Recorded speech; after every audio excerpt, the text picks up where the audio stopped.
Welcome back to Retracing History. Previously, we were marching in the footsteps of General Braddock and his British army as they advanced across Virginia, Maryland, and into Pennsylvania. The mission of getting to the forks of the Ohio and securing it for the British Empire and wiping up this mess that the colonists can't seem to handle. You survived Braddock's march, but can you survive Braddock's defeat? Next up on Retracing History.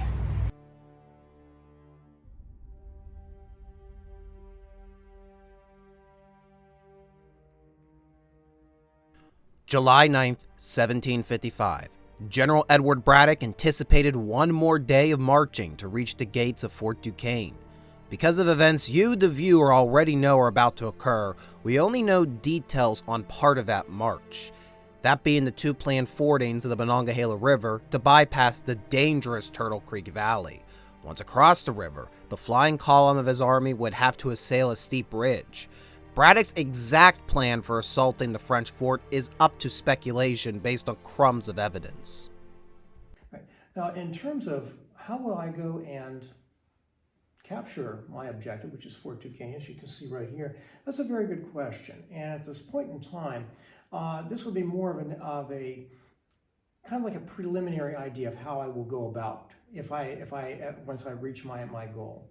And I know that from the map that was smuggled out to us by Captain Stobo that shows that Fort Duquesne has a wooden palisade on the water side and has earthenworks on the land side. The one thing that works to my advantage is the fact that we have a very large open space from what my scouts have been able to tell me.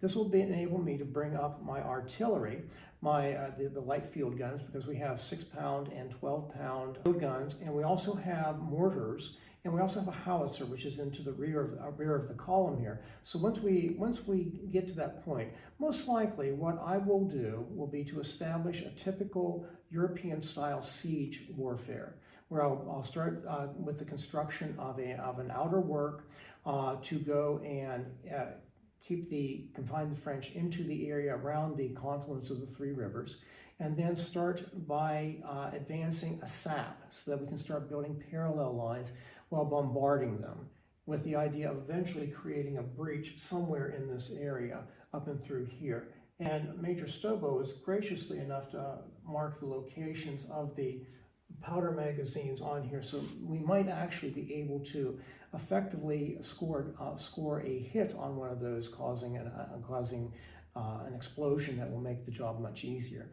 But basically, what I think I'll do is when I reach that point, it's going to be a classic siege work approach that I witnessed when I was over in France, in Flanders, in the last war. No time was spared in covering the last few miles. The advance party under the charge of Lieutenant Colonel Thomas Gage was organized approximately 2 o'clock in the morning. The work party of John St. Clair was not far behind. They would need ample time to grade down the loose clay riverbanks to allow the wagon train and artillery to advance. By the time Braddock and the main column crossed the Mon, it would have been around 8 o'clock. Bulk of the flying column were forced to halt and await construction on the second ford.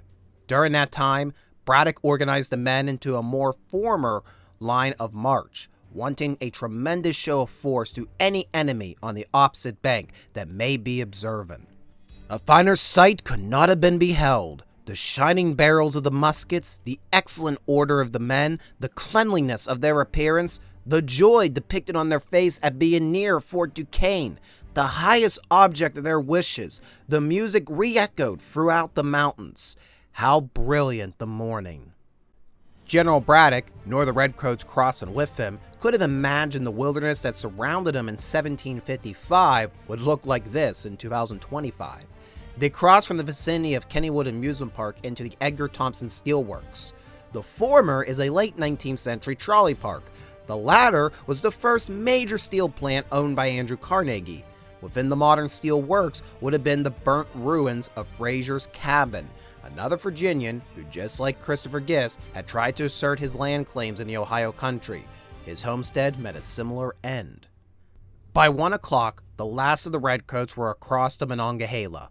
Braddock's flying column stretched approximately a mile, from the rear guard at Fraser's Cabin to the vanguard advancing through the thick wilderness.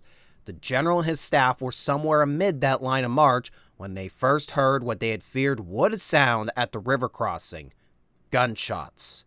Although Braddock immediately sent an aide forward to assess the situation, it would be a bloodied John St. Clair that gave Braddock a report. Having been shot through the lung, St. Clair delivered a brief, exasperated statement about the vanguard engaging an enemy force, and that it was dire to gain the rising ground on the right. With the gunfire only increasing and growing closer, Braddock prepared to make a stand. The detachment of men, commanded by Lieutenant Colonel Ralph Burton, as well as 3 12-pound field guns, were sent forward to reinforce the vanguard, while Colonel Halkett oversaw the protection of the wagon train. While Halkett's movements were not too dissimilar from what had been undertaken throughout the campaign, that being all the soldiers facing out toward the wilderness in line of battle, Burton had to fight up a river of retreating redcoats. Something was clearly wrong. When they did reach the front, Burton's men were deploying on the flank of a vanguard which had been shot to pieces by an almost unseen enemy. The battlefield looks much different today. Yet traces of the ravine where the first shots were exchanged can still be located, now cradling 6th Street in the community of North Braddock, Pennsylvania. The Braddock's Battlefield History Center is also located here, open in 2012 to interpret the battle to people who visit what was once called Braddock's Field. Here, visitors may gain a full picture of how the battle developed, something Braddock himself never had the chance to witness. Yes, we're in a different environment. Yes, I've clean shaven. Do not let any of this distract you from us talking about Braddock's defeat. And first, let's really get into the mindset of General Braddock when he hears those first gunshots. Because you're General Braddock, you have 3 decades of military experience, and that military experience largely hinges upon knowing how to employ line infantry tactics. Yes, you know, all of those classic images we have in our head of waves of troops advancing over farm fields, firing off volleys at another line in the distance. I know some people say, oh, they're crazy. Why would they do that? They're idiots. Why don't they just go out and spread out in the wilderness? There's many reasons why they had to fight in line infantry during the 18th century, especially in Europe. For one, it's the technology available to them. The Brown Bess musket the British are using largely at Braddock's defeat, it's single shot. You have to load it every time. At best, you get off 3 shots a minute if you're an experienced soldier. If you have one guy doing that at an enemy, you ain't gonna make much damage. You need to mass those muskets together and get a huge volley and all that lead flying. And hopefully that'll give you much more oomph when you hit the enemy line of battle. The other reason is it's a good way to keep unit cohesion. You know, if you have your men all in one location, it's pretty easy to order where they need to go and allows them to move more quickly around the enemy.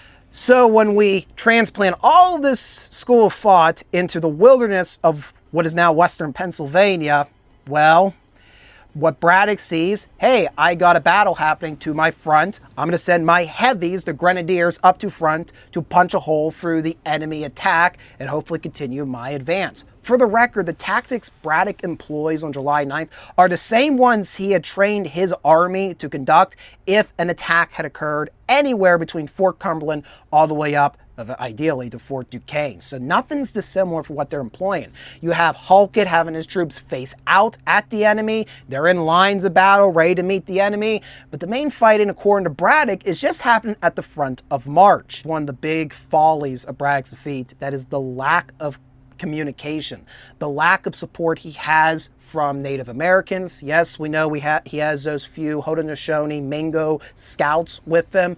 It's not enough to communicate as much as he needs. He needed far more indigenous scouts to give him a much better idea what was ahead of him, what was at Fort Duquesne. If he had more scouts, it's very possible he would have known that Fort Duquesne was not weakly defended on July 9, 1755, that there were anywhere up to 600 or even 700 native warriors from various Algonquian-speaking tribes coming from the modern-day Midwest, modern-day Canada, coming to support the French in defense of Fort Duquesne. So instead of fighting only a few hundred French and enemy native warriors at the front of his line of march, when Colonel Burton's detachment gets up to where the advance party should be, there is no advance party. And he's not just facing off against one group of the enemy, he got two other groups coming down on him. One's coming down on his left flank toward the riverbank. The other's coming down on the right flank, coming down that high ground on the British right that John St. Clair was pleading Braddock to take. Braddock doesn't see any of this. All he's hearing is gunshots that are increasing. Burton's men are surrounded once they get up there. They're shot to pieces. Some of the men begin breaking and running. They have no idea where the enemy is. They can't see the enemy, really. At most, maybe you see 5 or 6 native warriors moving through the trees. The native tribes of North America, that was their style of warfare. It was all light infantry, but it was very unique. It wasn't just about reconnaissance. It was about constantly moving to attack the enemy. You shoot, move to a new piece of ground to guard against. You shoot, move to that rock. You shoot, okay, take cover behind that tree. While reloading, somebody else is covering you. So it's a constant fire upon the enemy. And you can't see where these native warriors are. One moment they're there, now they're right in front of you. Enemy strays away from the battle line, the British battle lines. They try to go out and engage them in this, what we would call guerrilla warfare style. They're going to get picked apart by the natives. So they have no choice. Burton has to fall back upon the wilderness trail that they had been working on all day. They have to fall back into the line infantry that Halkett's commanding, and they're boxed in on 3 sides. Like I said, anywhere from 600 to 700 native warriors aligned with the French. We got about 200 to 300 French soldiers and Canadian militia guarding the front, the line of advance Braddock needs to take. He's boxed in on 3 sides. The only direction Braddock can easily move now is moving back across Monongahela River. And Braddock, of course, is not willing to admit defeat. He is going to stand his ground. He is going to order his men. He is going to rally them. Sometimes he's barking orders. I've heard accounts, he's running around with a sword, almost smacking the backs of his troops to stand their ground and fight it to the end. Hopefully, if they keep showing good discipline in their line formations, blazing away with volleys, they're going to decimate their attackers. But how do you shoot an enemy that you cannot see? They continually made us retreat. They haven't always a large mark to shoot at, and we haven't only to shoot at them behind trees or laid on our bellies. We was drawn up on our large bodies together, a ready mark. They need not have taken sight at us, for they always had a large mark. But if we was of them 5 or 6 at one time, it was a great sight, and they either on their bellies or behind trees, or running from one tree to another almost by the ground. They began to enclose us more and more, till they had not enclosed us in. If it was not for their barbarous usage, which we knew they would treat us, we should never have fought them as long as we did. But having only death before us, made the men fight almost longer than they was able. Braddock put on a brave face for his men to see. But after 3 harrowing hours, the French and their native allies had whittled down Braddock's strength. Halkett was killed. Gage and Burton were wounded. 2 of the general aide-de-camps were also injured. Being a commissioned officer at Braddock that day was dangerous. 70% would end up a casualty. Incredibly, Washington was not amongst the wounded. Having been gravely ill just a few days earlier, adrenaline had kicked in and left him as the sole aide remaining to the general's side by the end of the fight. Washington would later claim he requested Braddock let him lead the Virginians to fight the enemy with the same guerrilla tactics which they employed upon the flying column. Braddock refused, not wanting to risk losing his last aide. Nevertheless, several of the Virginians took matters into their own hands. Possibly working alongside the Mingo scouts, they used trees to cover and tried to retake the high ground on the British right. But in the confusion, British regulars fired directly upon the Virginians, mistaking their loose formations for that of the enemy. Even if Braddock had found a way to drive off the assailants, he would not have been able to move his wagon train any closer. Some of the wagoneers, including a young Daniel Boone, had cut loose their horses and fled back across the river. Throughout the battle, Braddock had 4 horses shot from under him. Each time he mounted back into the saddle and began barking at the troops to hold their ground. But while mounting his 5th horse, a bullet cut through his right arm and lungs. Washington and the few other officers still standing carried him to a trumble cart via the general's own sash. It would be up to Washington to coordinate the evacuation off the battlefield, with a company of Virginia provincials and South Carolinian independents conducting a valiant rearguard action. What remained standing of the flying column was low on ammunition and fatigue, breaking ranks and running for the opposite side of the Monongahela. Left behind were several artillery pieces, multiple wagons still filled with supplies, and hundreds of dead and wounded. Desperate efforts were made by officers not completely disabled to try and rally an ad hoc defense, but no grand speech could shake away the fear the survivors had of now being hunted down through the wilderness by Indians. A tortured Braddock entrusted Washington to see that the ruins of the flying column regroup with Dunbar, meaning a forced march of over 50 miles. They withdrew back across Braddock's Road under the cover of darkness. The shocking scenes which presented themselves in this night's march are not to be described. The dead, the dying, the groans, lamentations, and cries along the road of the wounded for help were enough to pierce a heart of adamant, the gloom and horror of which was not a little increased by the impervious darkness occasioned by the close shade of thick woods, which in places rendered it impossible for the two guides which attended to know when they were in or out of the track, but by groping on the ground with their hands. Meanwhile, Thomas Dunbar's column was currently camped on top of Chestnut Ridge, and he had made quite a prominent encampment up here. Initially, Braddock had already passed through this region several days earlier. And it's going to be in the early morning hours of July 10th that Dunbar and his men are going to get word of the calamity that has befallen the head of the army. There's going to be a group of native warriors. I'd mentioned about 8 native warriors went with the lead column with Braddock and Halkett. Well, about another 16 warriors, mainly Ohio River Iroquois, they're going to get organized and follow with Dunbar's column up here at Chestnut Ridge. And they go out on a scouting mission, and they find these wagoneers that are bloody, tattered, exhausted. Some are in wagons because they're wounded. The others will probably pull in the wagon. Maybe they lost horses.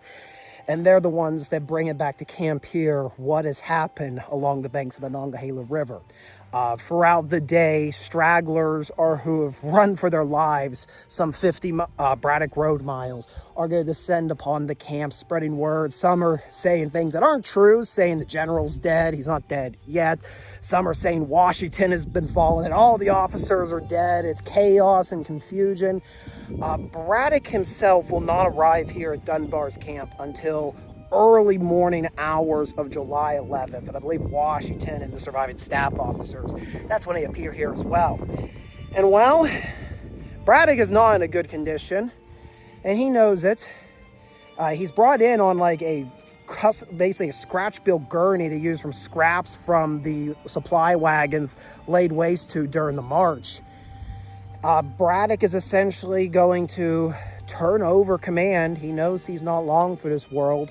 He'll release command of the shattered army, which means Colonel Thomas Dunbar, the highest ranking official surviving the army, now takes charge of the entire situation.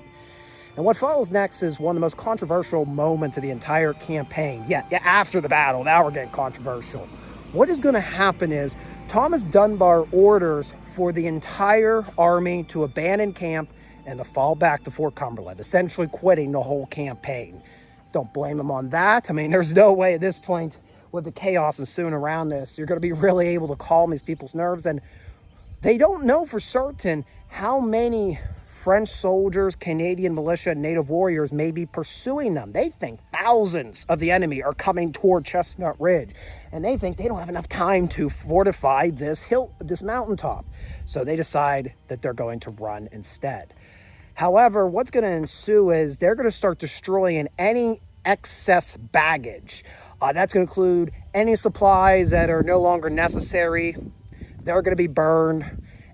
Any wagons that aren't going to be used to pull wounded, they're going to be set fired and knocked over the side of the mountain. Artillery pieces, any artillery pieces that are left in the possession of the army, they are going to be buried. Some accounts even say they're throwing cannon barrels over the side of the mountain. I know of at least 6 cohorn mortars that are actually being dug into the ground in a pit, and maybe in the hope that they could come back and recover it a few years down the line. That is the part that gets a lot of people upset, especially the officers that survived from Halkett's half of the army. They feel this is a disgrace. They feel this is an insult, that now everybody else is taking flight. It's like, well, we went through the hard part. Why you guys shouldn't be the ones to panic? So you see this true contrast between the officers and men that were with Braddock. Don't get me wrong, they have seen the elephant, and they know that they can't salvage this campaign, but they're trying their best to keep order for the sake of the dying general.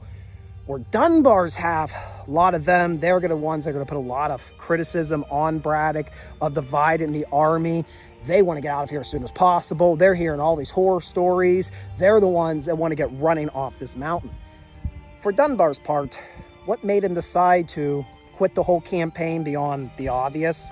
Well, he claims that it was General Braddock's orders that, should they have taken Fort Duquesne, that General Braddock's plan was not to go up into French Canada, because Braddock was fully aware it was next to impossible, considered all the headaches he had just getting over the Allegheny Mountains and all the delays that ensued. So, in Dunbar's case, he's saying he's following what the original plan was. Once the campaign season's over, we're going back to winter quarters. And that is the plan Dunbar sticks to, and he claims it would have been Braddock's plan. By July 12th, camp has been torn down here, and Braddock's shattered remaining army are making their hasty retreat back toward Fort Cumberland. You can see the grounds that were once Dunbar's camp are very well used even to this day. All these hiking trails down here in the vicinity of the old Braddock Road. And actually, something to point out, you can take the hiking trails of the Jumonville Christian Camp all the way to Jumonville Glen, where this whole mess started back in 1754. And I, of course, have several videos about Jumonville Glen, Fort Necessity, all that wonderful stuff. Watch that after you're done watching this episode. I do intend to return to Jumonville Christian Camp to make an episode just about the camp's history, because most of the structures, the historic structures, they're actually part of an old orphan school that was built here on top of Chestnut Ridge for orphans of the American Civil War and later the Spanish-American War. So, yeah, I want to talk about that someday. Also, formerly the largest cross in all Pennsylvania is just behind the camera. Got to talk about that as well.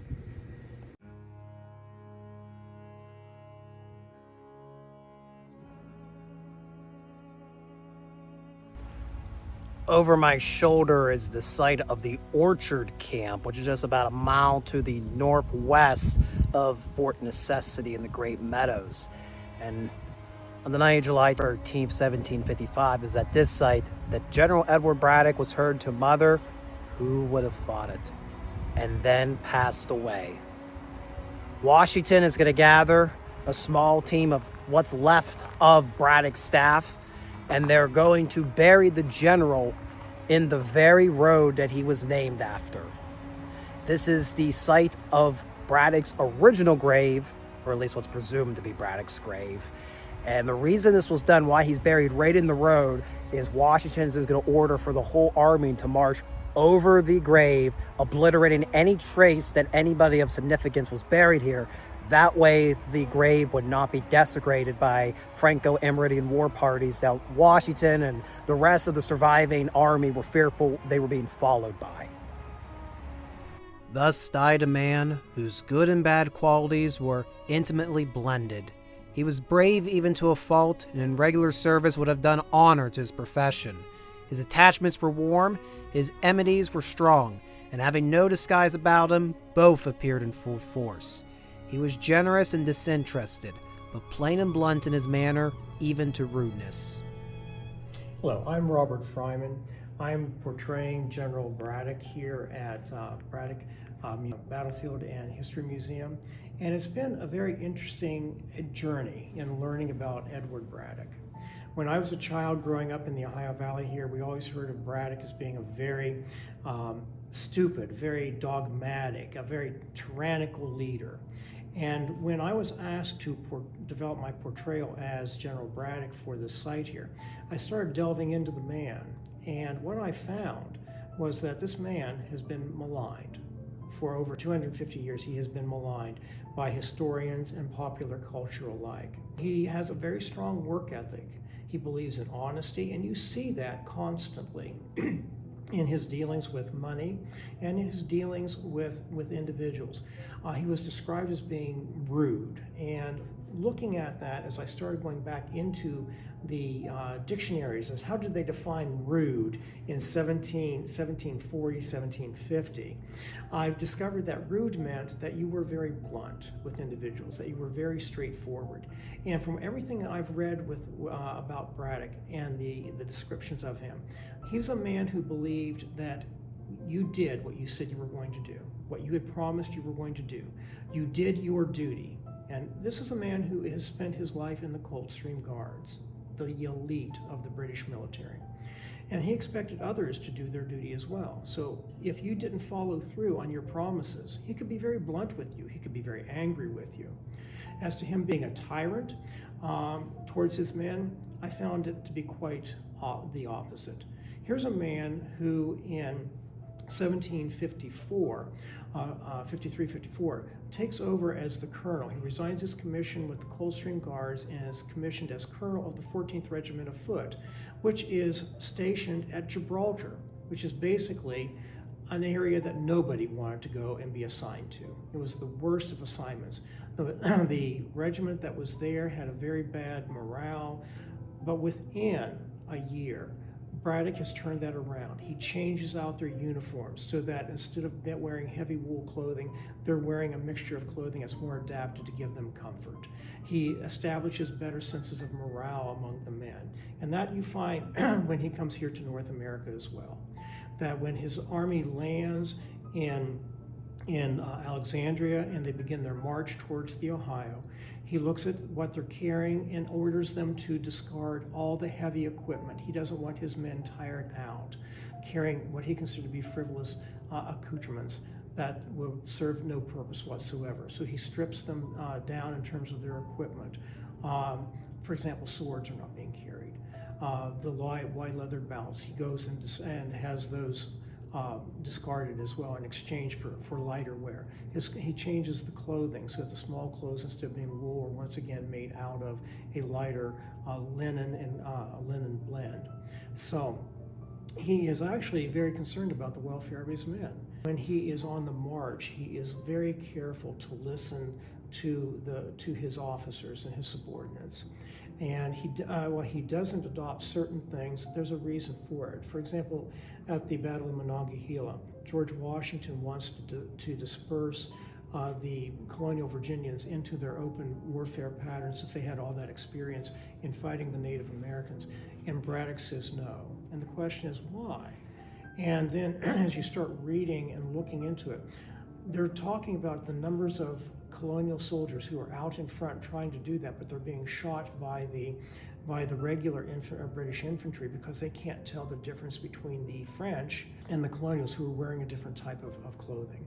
And so to protect against unnecessary friendly fire incidents, so to speak, he forbids Washington to deploy his men in that way. And the other thing that is a misnomer is that they say that Braddock's army was a total rout.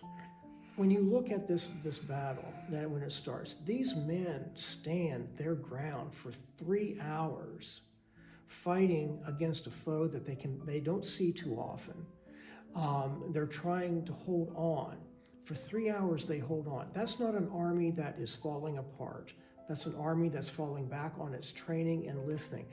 Command and control finally collapses when Braddock is mortally wounded. So when I look at this, I don't see a man who's incompetent, who's a tyrant.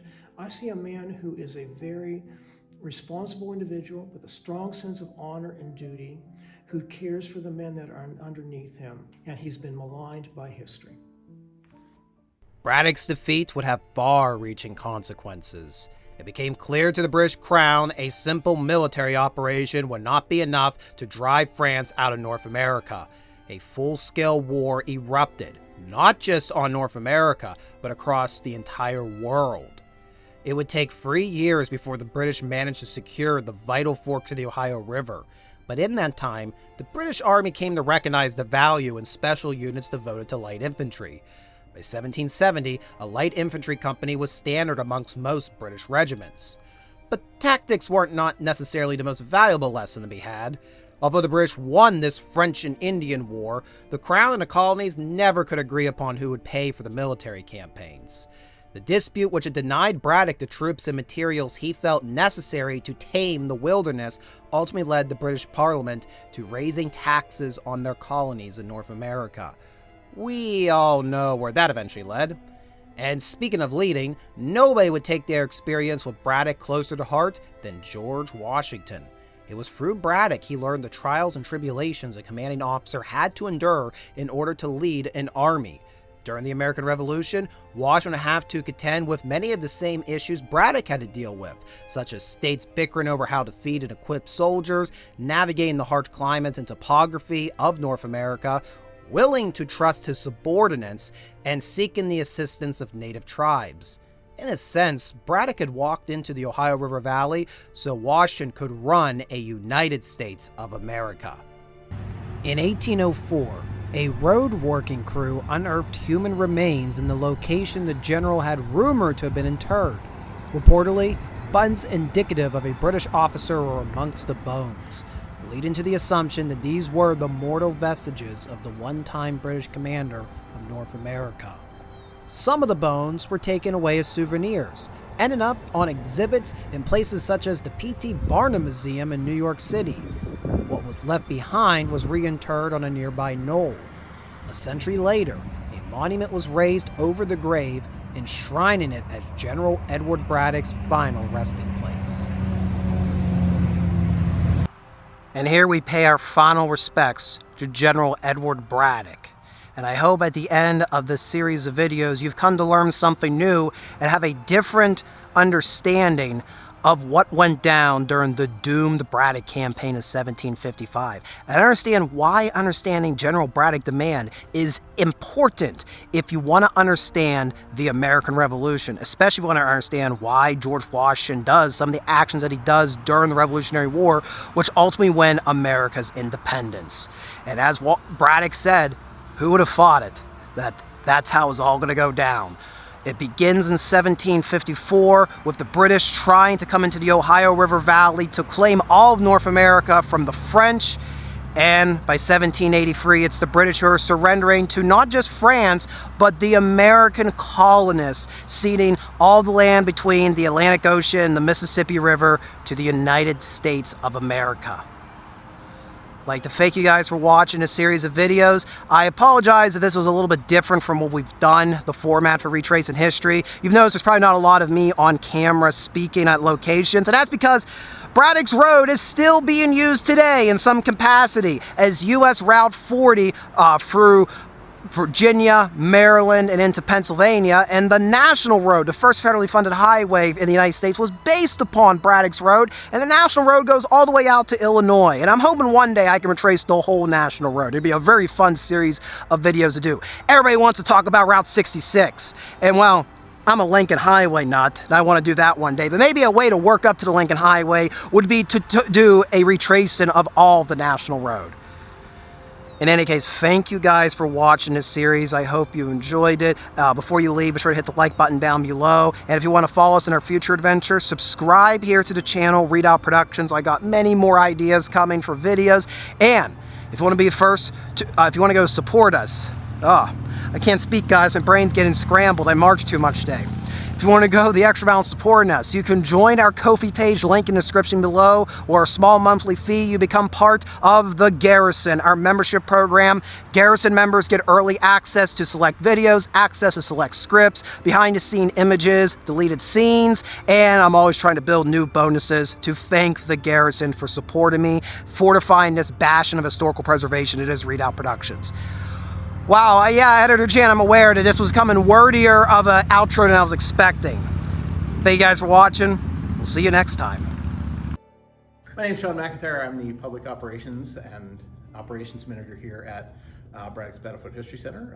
We actually sit on the site where the Battle of the Monongahela began. The importance of this site is this is the first time that the British Army really encounters guerrilla-style warfare. They actually are not used to fighting in dense forests, so they find that fighting the natives in dense forest is problematic and very difficult for them. So telling the story of this battle really is still used today in studying the history of guerrilla warfare and how European armies adapted to it.